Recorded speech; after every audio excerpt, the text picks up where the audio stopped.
June 19, 1944, 10:37 hours, 70 miles west of Task Force 58, Philippines Sea.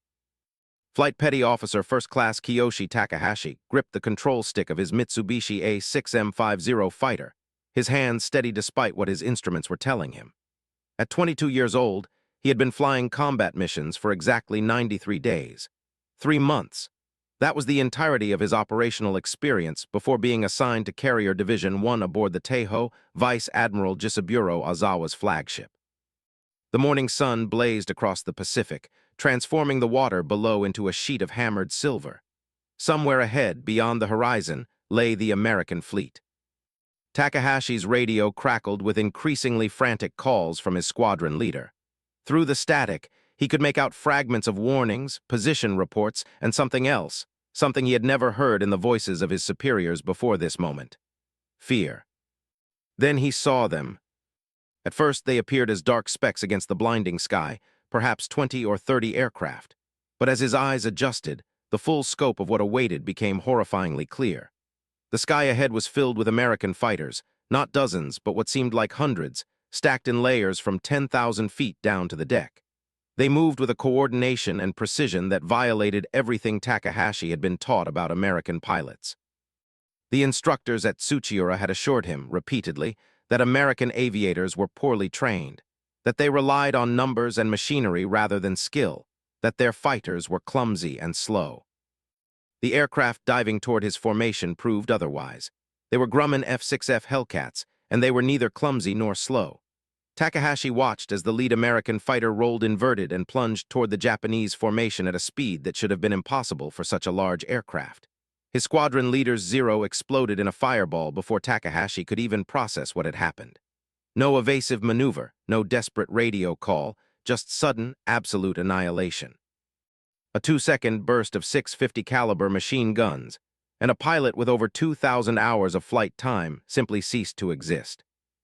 Takahashi threw his Zero into a hard left turn, the kind of maneuver that had worked so brilliantly in training exercises, the kind of tight, spiraling turn that no American fighter should be able to follow. But the Hellcat on his tail did not attempt to follow the turn. Instead, it accelerated straight up, used its tremendous power to climb above him, rolled over, and dove back down, cutting off his escape route with brutal efficiency. The American pilot was not trying to outmaneuver him.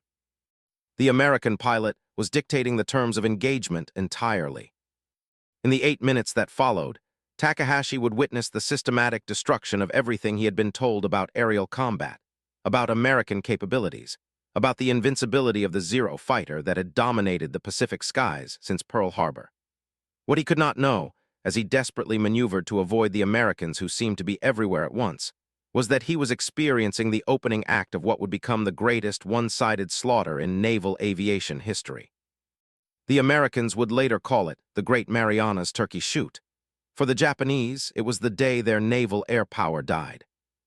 The destruction of Japan's carrier aviation did not begin in the skies over the Philippine Sea. It began 3 years earlier, in the euphoric aftermath of Pearl Harbor, when Japanese military planners made a series of assumptions that would prove catastrophic. They assumed the war would be short. They assumed American industrial capacity could be contained. And most fatally, they assumed their pilot training system, which had produced the finest naval aviators in the world by 1941, could sustain its quality while expanding to meet wartime demands. They were wrong on every count. The Imperial Japanese Navy's pilot training program before the war was perhaps the most rigorous in existence. Selection was brutally competitive. In 1937, 1,500 sailors applied for the pilot trainee system. 70 were accepted. 25 graduated. The program took approximately 3 years to complete. Trainees accumulated between 700 and 800 hours of flight time, with the final year devoted entirely to combat tactics, formation flying, and carrier operations. By the time a pilot earned his wings, he was not merely competent. He was exceptional. This system produced pilots like Saburo Sakai, who would survive the entire war with 28 confirmed victories. It produced the aviators who struck Pearl Harbor with devastating precision. It created the cadre of veteran flyers who, in the first 6 months of 1942, achieved air superiority everywhere they operated, from the Philippines to Burma to the Solomon Islands. Japanese pilots in early 1942 were, by any objective measure, the best in the world. But the system had a fatal flaw built into its foundation. It was designed to produce quality, not quantity. It was optimized for peacetime competition, not wartime attrition, and it could not be rapidly expanded without destroying the very characteristics that made it effective. The warning signs appeared almost immediately. At Pearl Harbor, December 7, 1941, Japanese carrier aircraft achieved complete surprise and inflicted devastating damage. But 29 pilots did not return. 29 men, each representing 3 years of training and an investment of resources that could not be quickly replaced. For a training program that produced perhaps 300 pilots per year across all services, the loss of 29 represented nearly a month's entire output. And that was a mission flown against an enemy caught completely by surprise, with virtually no air opposition.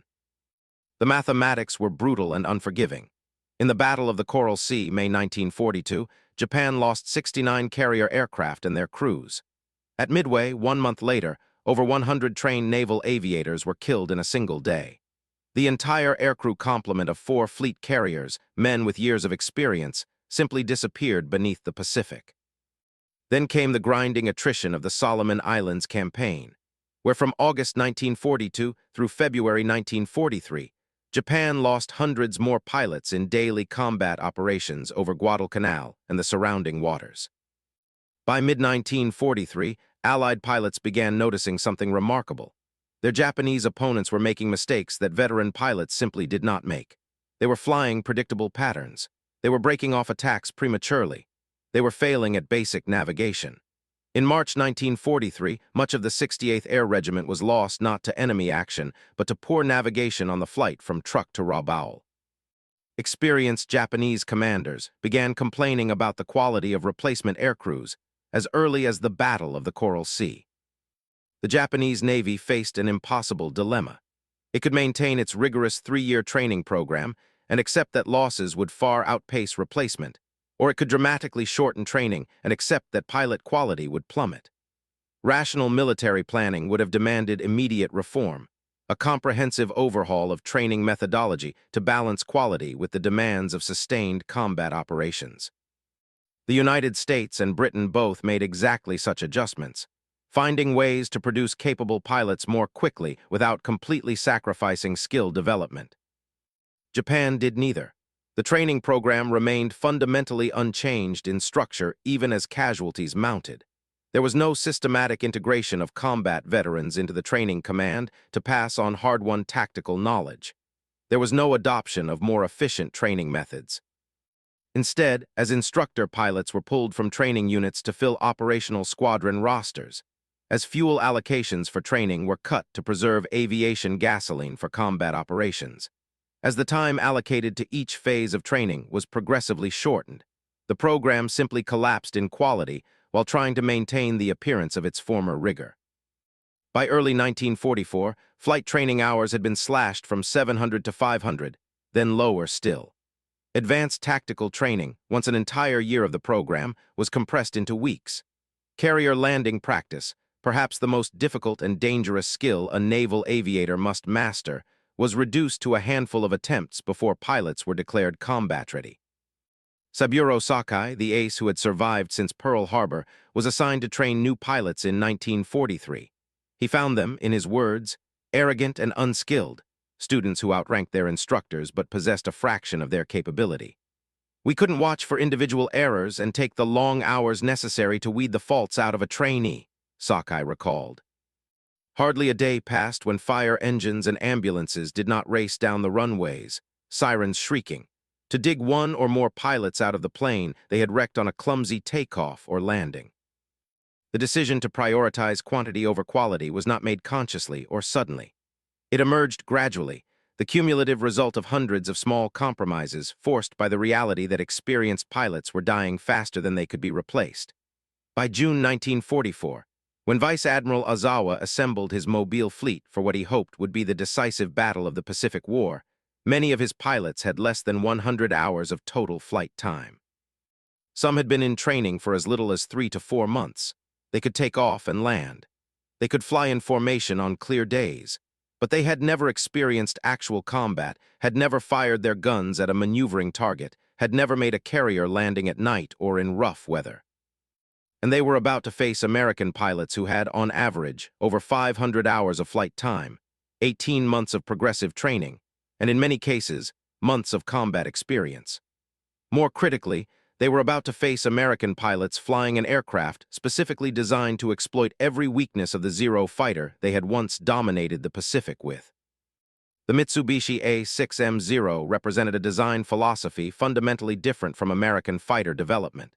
Introduced in 1940, it achieved its legendary maneuverability and range through weight savings that bordered on the obsessive. The Zero had no armor protection for the pilot. Its fuel tanks were not self-sealing, meaning a single bullet puncture could start a catastrophic fire. The airframe itself was built to minimum structural standards, just strong enough to handle anticipated combat loads with virtually no safety margin.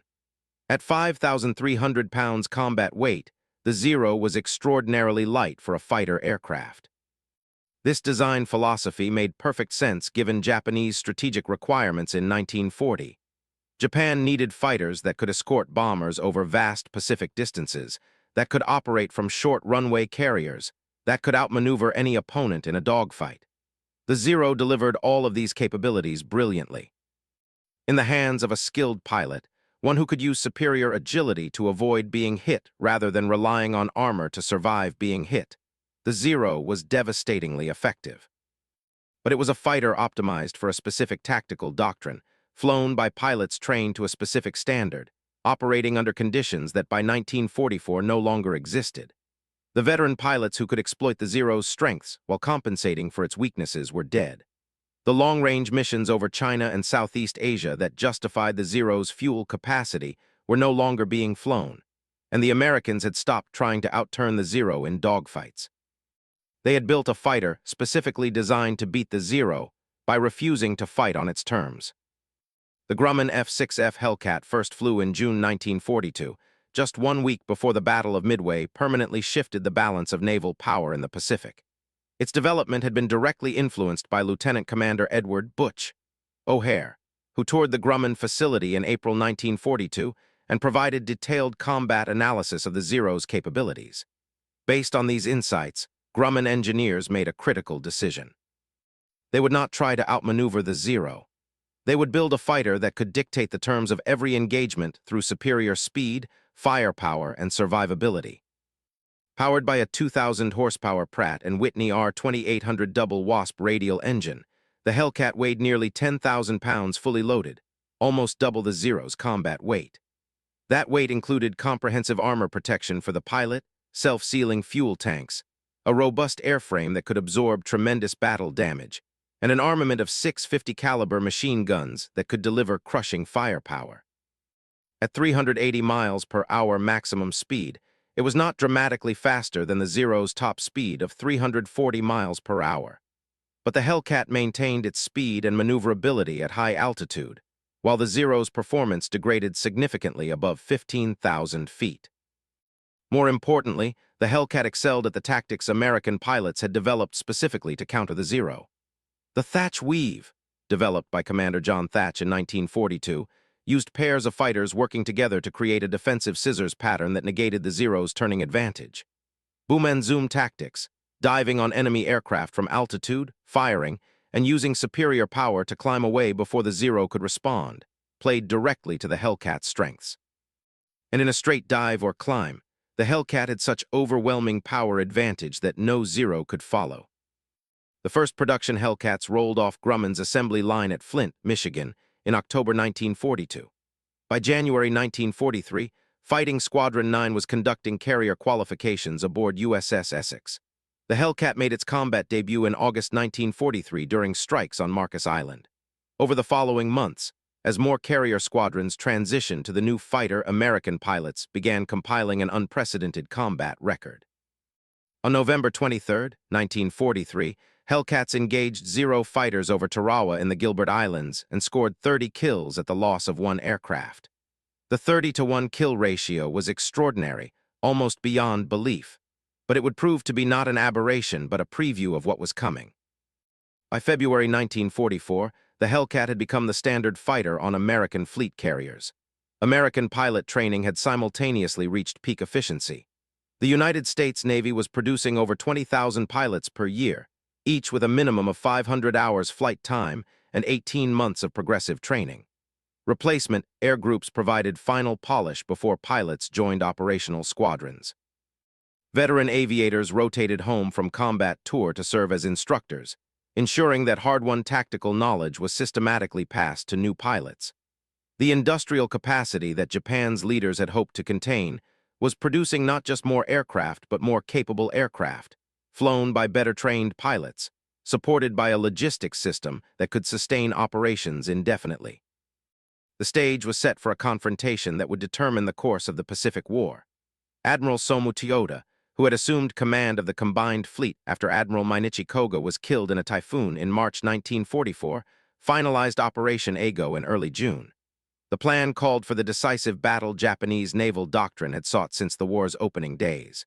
When American forces landed on Saipan on June 15th, Toyoda immediately ordered the Mobile fleet to sortie. "The fate of the Empire rests on this one battle," he declared.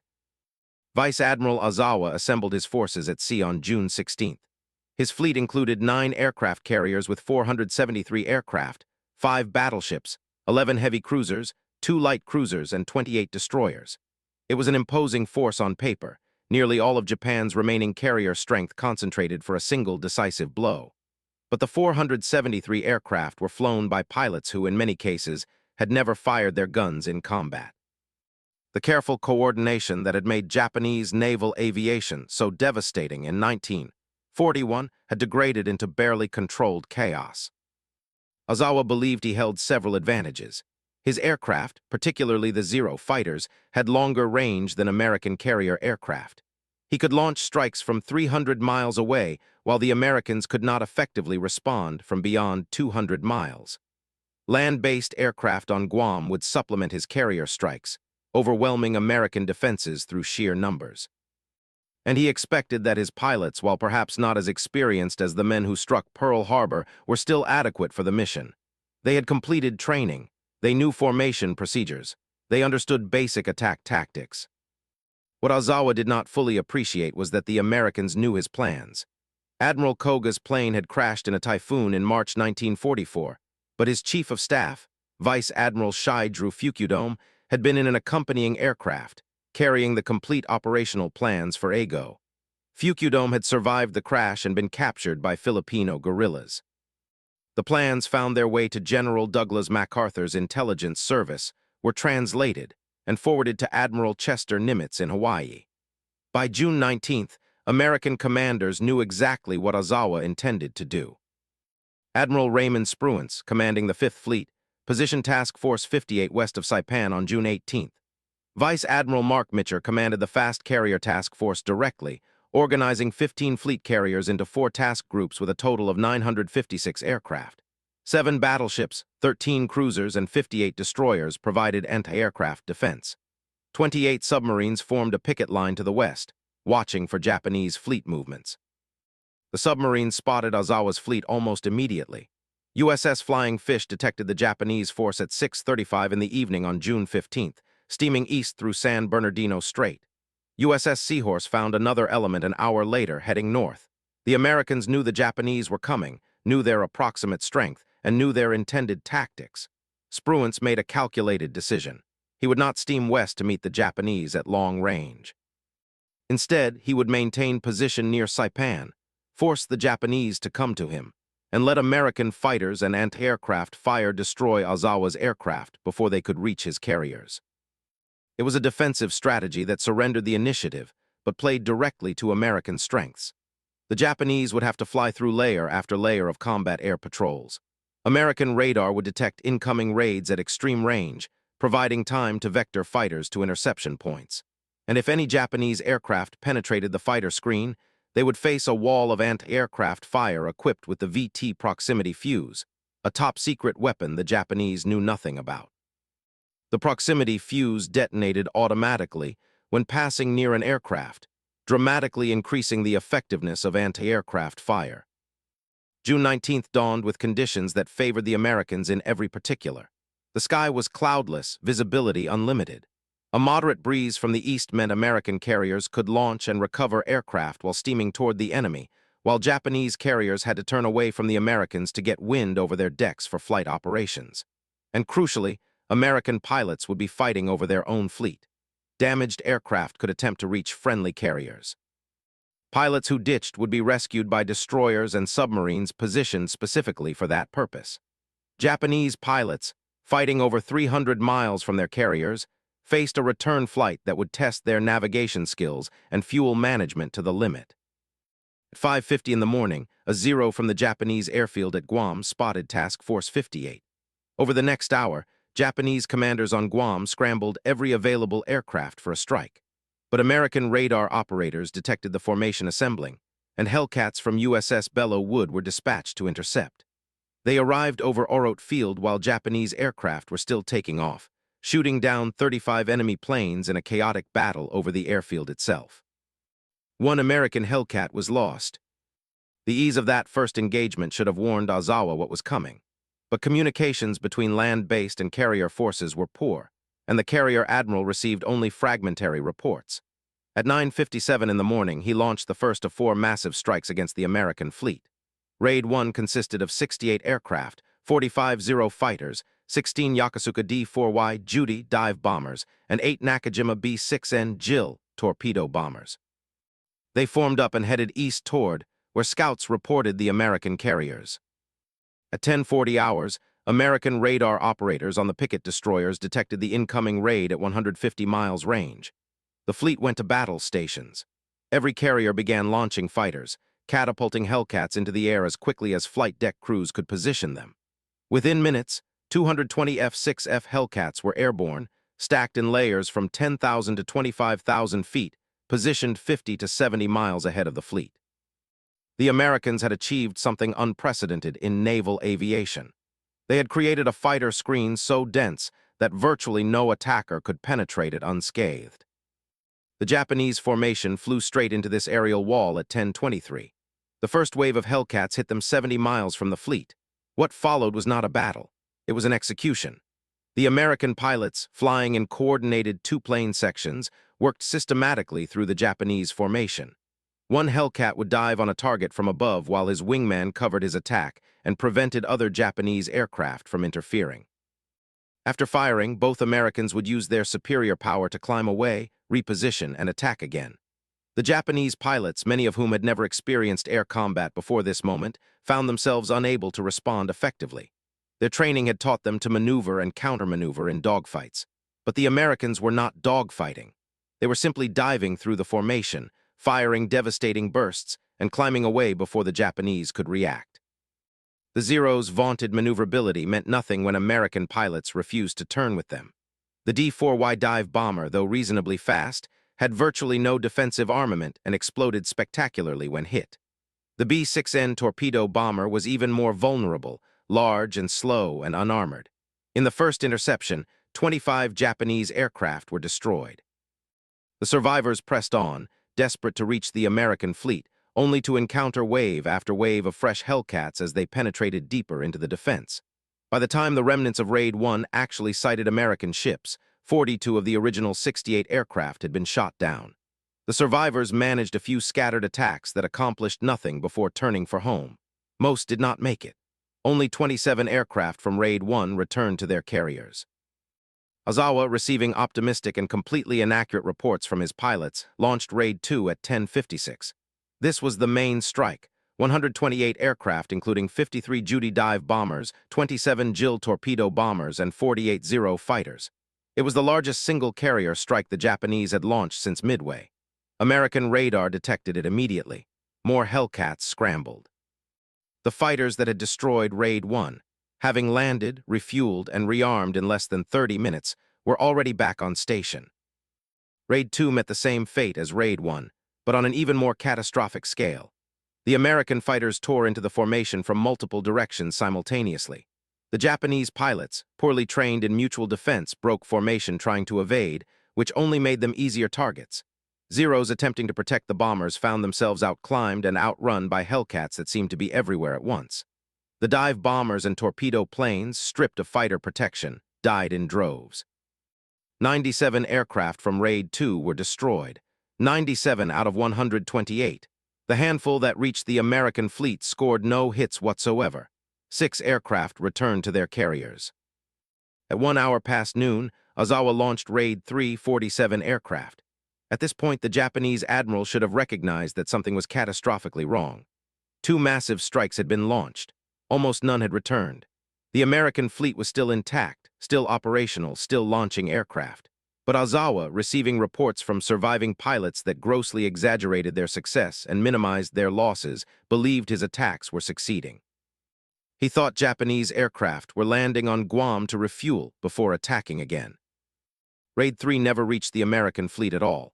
The formation became scattered during assembly. Some aircraft could not locate the American ships and diverted to Guam. Those that did reach the fleet area encountered Hellcats that by now were operating with complete tactical confidence. 7 Japanese aircraft were shot down immediately. Most of the remainder broke off their attacks and fled. 40 of 47 aircraft survived, but only by abandoning their mission entirely. Raid 4, launched between 10 and 11:30 in the morning, represented the final act of the day's slaughter. 82 aircraft took off, became disorganized during formation, and never located the American fleet. Some turned toward Guam to refuel. As they circled to land, American fighters appeared over Orot Field in strength. In a battle that lasted less than 30 minutes, 30 Japanese planes were shot down over the airfield. 19 more were destroyed on the ground by strafing attacks. The survivors were so badly damaged as to be operationally useless. It was during the destruction of Raid 2 that Lieutenant Junior Grade Alexander Vrasiu, flying from USS Lexington, achieved what would become the iconic moment of the battle. Vrasiu was already an ace with 12 confirmed victories when the day began. He had flown as wingman to Butch O'Hare before O'Hare was killed. He had survived 2 carrier torpedoings, multiple ditchings, and countless combat missions. He was, by any measure, exactly the kind of experienced, capable pilot the Japanese no longer possessed. At 10:50 hours, Vrasiu was flying combat air patrol at 20,000 feet when the fighter direction officer aboard Lexington radioed a contact. 50-plus bandits heading for the fleet from the west. Vrasiu led his division of 4 Hellcats toward the intercept point, climbing for altitude advantage. At 12,000 feet, he spotted them. A formation of Yokosuka D-4Y Judy dive bombers, flying in loose formation, perhaps 50 aircraft with scattered Zero fighter escorts. Even with a malfunctioning supercharger that prevented his Hellcat from achieving full power, Vrasiu dove into the formation. What happened next took 8 minutes. Vrasiu positioned himself behind the rearmost Judy, fired a 2-second burst, and watched it explode. He pulled up slightly, spotted another Judy, fired again, another explosion. The Japanese bombers maintained their formation despite the attacks, showing either remarkable courage or complete inability to react effectively. Vrasiu methodically worked his way through the formation. 3rd Judy destroyed, 4th Judy destroyed. His windscreen was covered in oil from destroyed engines, forcing him to fly partially by instrument and look out the side of his canopy. 5th Judy destroyed. By now other Hellcats had joined the attack, and the sky was filled with burning aircraft and parachutes. Vrasiu fired at a 6th Judy, which exploded with its bomb load, the concussion rocking his Hellcat despite the distance. He glanced at his ammunition counter. 360 rounds expended from the 2,400 he had started with. 6 aircraft destroyed with only 15% of his ammunition. 60 rounds per kill, averaging 10 rounds per gun per target. It was shooting so precise it bordered on the unbelievable. When Vrasiu landed aboard Lexington, he glanced up at the bridge where Admiral Mitcher was watching. He held up 6 fingers. Mitcher smiled. A photographer snapped the moment, creating one of the war's most famous images. But Vrasiu's achievement, remarkable as it was, represented only a fraction of the destruction inflicted that day. By 5 in the afternoon, when the last Japanese aircraft had either been destroyed or had fled, the accounting was nearly complete. Of 423 carrier aircraft Ozawa had launched, 315 had been destroyed. On Guam, another 50 land-based aircraft had been shot down or destroyed on the ground. Against this, American losses totaled 29 aircraft, with most pilots rescued. The kill ratio was not 13-1 or 19-1. For this single day's combat, it was approximately 16-1. 17 Japanese aircraft destroyed for every American aircraft lost. More devastating than the aircraft losses was the destruction of pilots. Each Japanese airman shot down represented an investment of months or years of training that could not be replaced. Each American pilot rescued from the water could return to combat within days. The mathematics of attrition, already heavily favoring the Americans, had become completely one-sided.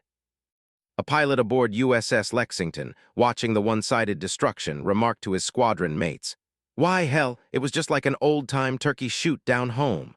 The name stuck. The Battle of the Philippine Sea would forever be remembered as the Great Marianas Turkey Shoot.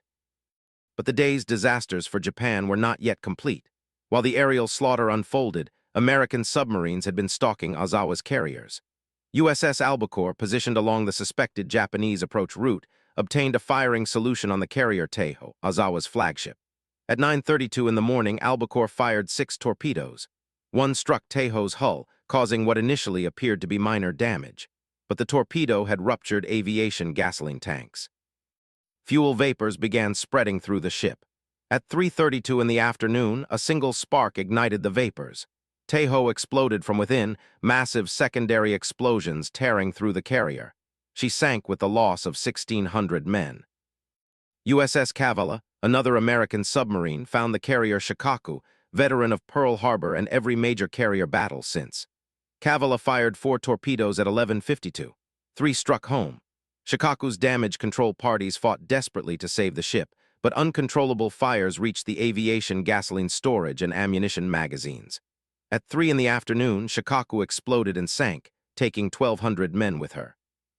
In a single day, Japan had lost 3 aircraft carriers, over 400 aircraft, and more than 3,000 trained airmen and sailors. The Mobile fleet, intended to deliver the decisive blow that would change the course of the war, had instead been shattered. American losses totaled 123 aircraft and 109 personnel. It was perhaps the most one-sided victory in the history of naval warfare. Ozawa, aboard the undamaged carrier Zuikaku after transferring from the doomed Taiho, refused to accept the magnitude of his defeat. As darkness fell on June 19th, he still believed significant numbers of his aircraft had landed safely on Guam and would be available for renewed attacks the following day. He maintained his fleet's position in the Philippine Sea, waiting for morning when he expected his land-based and carrier aircraft to coordinate a devastating strike against the Americans. The reality was that his carrier air groups had been effectively destroyed. The land-based aircraft on Guam were burning wrecks. His fleet, stripped of its primary offensive capability, was now simply a collection of targets waiting for the Americans to find them. Spruance faced a difficult decision. The conservative course would be to maintain his defensive position near Saipan, having already achieved a stunning victory. But his pilots and commanders wanted blood. The Japanese fleet was wounded, retreating, potentially vulnerable to complete destruction. Throughout June 19th, American search planes had been looking for Ozawa's carriers, but the Japanese admiral had maintained his fleet beyond the range of effective American search patterns. On the afternoon of June 20th, at 3:40 hours, a search plane finally located the Japanese fleet.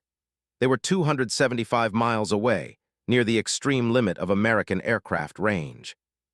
Mitchell made an immediate decision: launch everything. The range was extreme. Attacking aircraft would have to fly to the target, conduct their attacks, and return to the carriers after dark. Many pilots had never attempted a night carrier landing. Fuel would be critically low. Some aircraft would certainly be lost. But the opportunity to destroy what remained of Japanese carrier power might never come again. At 4:21 in the afternoon, Mitchell ordered the strike launched. 216 aircraft took off from the American carriers, Hellcat fighters, Heldover dive bombers, and Avenger torpedo bombers. They formed up and headed west into the setting sun. The strike force found the Japanese fleet at 6:40 in the evening. The carriers Zuikaku, Junyeo, Hio, Ryuho, Chiyoda, and Chitos were steaming in formation with their escorts. The Japanese had no carrier aircraft remaining for combat air patrol. A handful of Zeros from various ships managed to get airborne, but they were brushed aside by the Hellcat escort. American dive bombers and torpedo planes attacked from multiple directions simultaneously. The carrier Hio took 2 torpedo hits and began listing heavily. Dive bombers struck Zuikaku, Junyeo, and Chiyoda with bombs that caused significant damage but failed to sink them. 2 oilers were sunk. The battleship Haruna was damaged.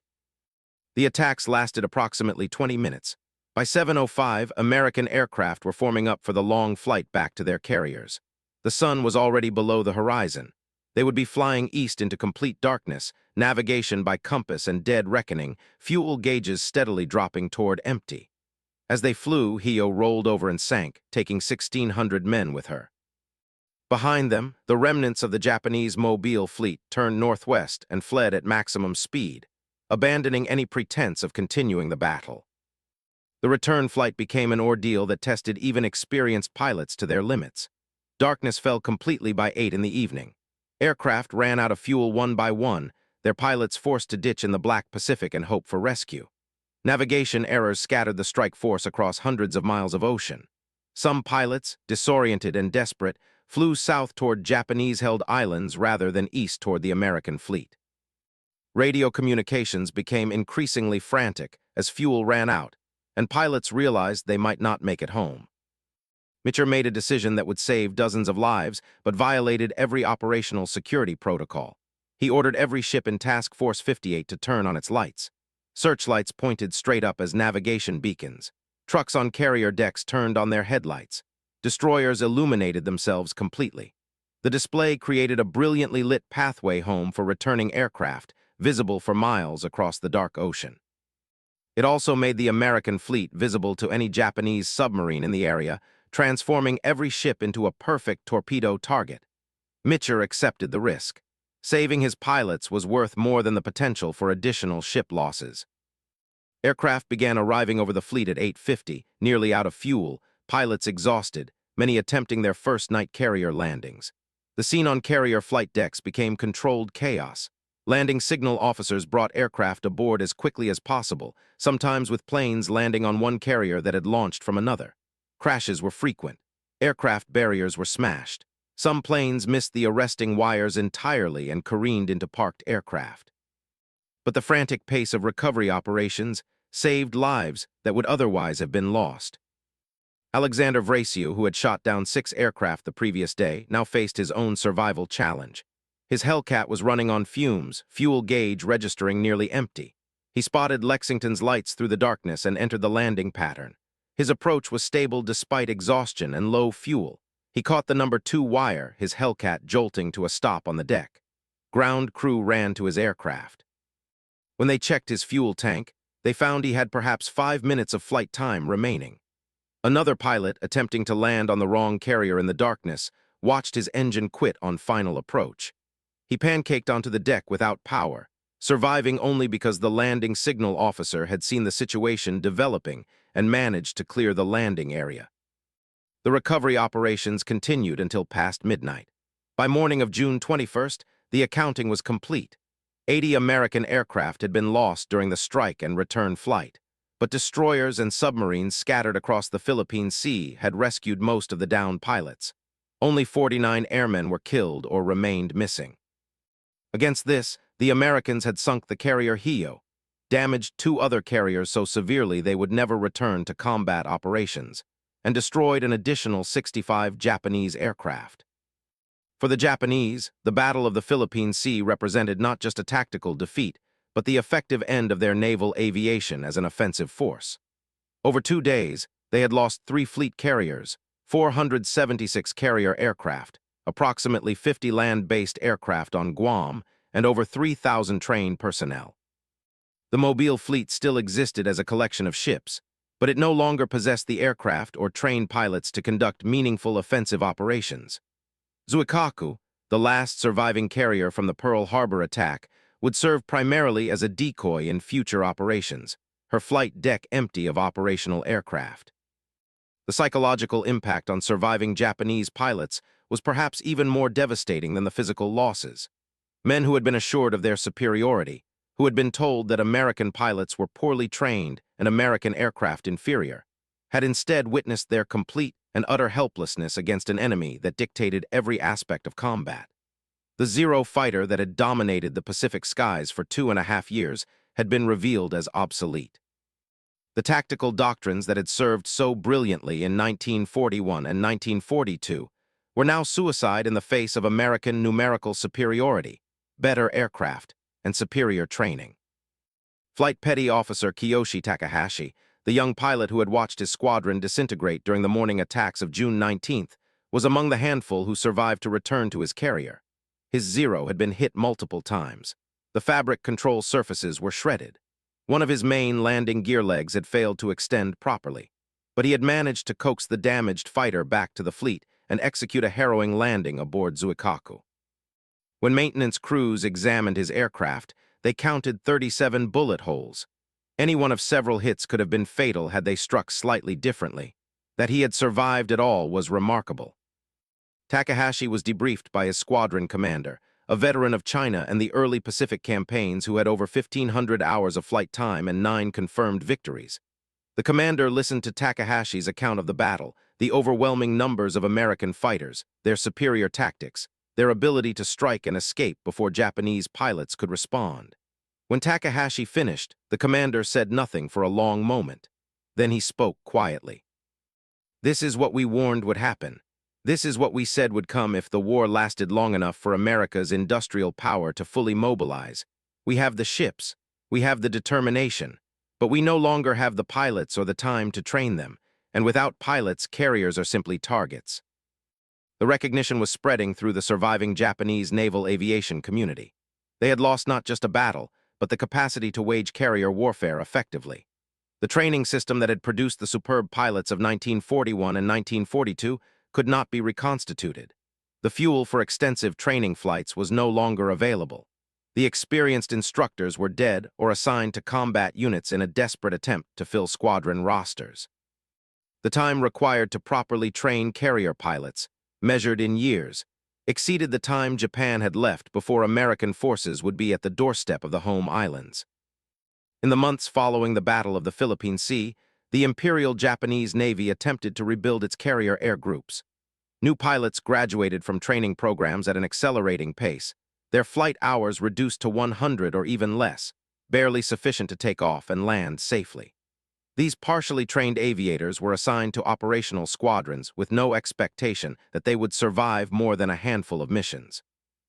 By October 1944, when the combined fleet sortied for the Battle of Leyte Gulf, Japanese carriers could muster only 108 aircraft total, flown by pilots so inexperienced that the carriers served primarily as decoys to lure American forces away from the landing beaches. The contrast with American capabilities grew more stark with each passing month. By late 1944, the United States Navy was operating over 100 aircraft carriers of all types, carrying thousands of aircraft flown by pilots with hundreds of hours of training and months of combat experience. American industrial production in 1944 alone exceeded Japanese total production for the entire war. The F-6F Hellcat, entering mass production in early 1943, was being produced at rates approaching 400 per month. Over 12,000 Hellcats would be manufactured by the end of the war. Losses could be replaced in days. Damaged aircraft could be repaired at sea by carrier maintenance crews or shipped back to the United States for complete rebuilds. The Hellcat's combat record, by war's end, would stand as perhaps the most successful fighter aircraft production of World War II. Flying primarily in the Pacific Theater, Hellcats were credited with destroying 5,156 enemy aircraft, 75% of all United States Navy and Marine Corps aerial victories in the war. The claimed kill-to-loss ratio was 19-1 overall, with 27 American aircraft lost in aerial combat for every Japanese aircraft destroyed. Against the Zero specifically, the ratio was 13-1. The aircraft that Japanese pilots had laughed at in early combat reports, dismissing it as heavy and unmaneuverable, had become the instrument of their destruction. 305 American pilots achieved ace status, 5 or more aerial victories while flying the Hellcat, more than any other aircraft in American service. Commander David McCampbell, the Navy's leading ace with 34 victories, scored all of his kills in Hellcats. He described the aircraft as an outstanding fighter plane, rugged and easy to maintain. The simplicity that had seemed like a deficit compared to more exotic designs proved to be perhaps the Hellcat's greatest virtue. It worked.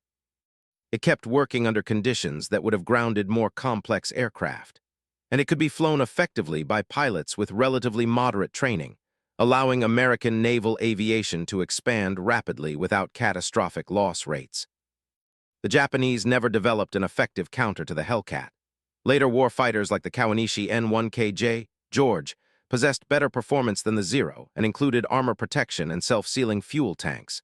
But these improved fighters entered service in late 1944 and early 1945, far too late to change the outcome. And even these better aircraft were flown by pilots with minimal training, negating much of their improved performance. A superior aircraft in the hands of an inexperienced pilot was still inferior to a merely adequate aircraft flown by a veteran. By early 1945, as American forces invaded Okinawa just 350 miles from the Japanese home islands, the Imperial Navy had abandoned conventional aerial combat entirely. Kamikaze tactics, using barely trained pilots who knew only how to take off and fly toward a target, represented the final admission that Japan could no longer contest American air superiority through skill. Young men with 50 or 60 hours total flight time were loaded into aircraft packed with explosives and sent to die striking American ships. It was effective, after a fashion, damaging or sinking numerous American vessels. But it was also an acknowledgement of complete tactical bankruptcy, the recognition that Japanese aviation had been reduced to using pilots as guided missiles because they could not be trained to fight effectively any other way. The strategic consequences of the Battle of the Philippine Sea extended far beyond the immediate tactical situation. The capture of Saipan, secured by July 9, 1944, provided the United States with airfields within B-29 bomber range of the Japanese home islands. The systematic strategic bombing campaign that followed, destroying Japanese cities and industries, became possible only because Japanese naval aviation had been neutralized as a threat to American control of the Marianas. The atomic bombs that ended the war in August 1945 were dropped by B-29s flying from Tinian, one of the Mariana Islands. The entire final year of the Pacific War unfolded as it did because June 19th and 20th, 1944, had broken Japanese naval air power permanently. Japanese Prime Minister General Hideki Tojo resigned on July 18, 1944, less than a month after the battle, forced from office by the recognition that the war could no longer be won. His resignation changed nothing strategically, but it represented the official acknowledgement at the highest levels of Japanese government that the decisive battle they had sought had been fought and lost. The war would continue for another 13 months, becoming progressively more destructive and hopeless for Japan with each passing week. Flight Petty Officer Kiyoshi Takahashi survived the war. His damaged Zero was not repaired after June 19, 1944. There were no replacement aircraft available. He was transferred to a land-based unit and spent the remaining year of the war training pilots who had even less experience than he did, preparing them for kamikaze missions they would never return from. In interviews conducted decades after the war, Takahashi spoke about June 19th with a clarity that never diminished. "We were not defeated by better tactics or better courage," he said. "We were defeated by better training, better aircraft, and above all by numbers we could not match. The Americans had more of everything. More fuel for training, more aircraft for combat, more pilots to replace losses, and they had learned from fighting us. They had studied our strengths and built weapons specifically designed to negate those strengths. We had nothing comparable. By 1944, we were sending boys into combat who could barely fly against men who had hundreds of hours of training and months of combat experience. It was not warfare, it was slaughter." The irony at the heart of the Battle of the Philippine Sea was that Japan's early success had sown the seeds of its ultimate defeat. The spectacular victories of 1941 and 1942, achieved by superbly trained pilots flying superior aircraft, had convinced Japanese leaders that their system was working. There had been no urgency to reform training, to prioritize pilot production over pilot perfection, to plan for a long war of attrition. By the time the inadequacy of their system became apparent, it was too late to implement meaningful changes. The pilots who could have become instructors were dead. The fuel needed for training had been consumed in combat operations. The time required to train new pilots properly no longer existed. The Americans, by contrast, had begun the war with inferior aircraft and less experienced pilots. But they had possessed the industrial capacity to design and produce better aircraft quickly, the training infrastructure to generate thousands of new pilots annually, and the strategic depth to learn from defeats without being destroyed by them. The F-6F Hellcat, entering service less than 2 years after Pearl Harbor, embodied this capacity for rapid improvement. It was not the most advanced fighter design possible. It was the most effective fighter that could be mass-produced quickly, maintained easily, and flown successfully by pilots with moderate training. That pragmatic approach to weapons development, combined with overwhelming material superiority, had proven decisive. The Japanese had laughed at early reports of the Hellcat, dismissing it as too heavy, too simple, too American in its unsophisticated approach to fighter design. They had believed, with some justification based on early war experience, that superior pilot skill and aircraft maneuverability could overcome numerical disadvantages. They had been wrong. In modern industrialized warfare, quantity had a quality all its own. And when quantity was combined with adequate quality, with aircraft that were good enough and pilots who were well enough trained, the result was not close combat but one-sided annihilation. On June 19, 1944, the sky over the Philippine Sea had been filled with young men fighting and dying.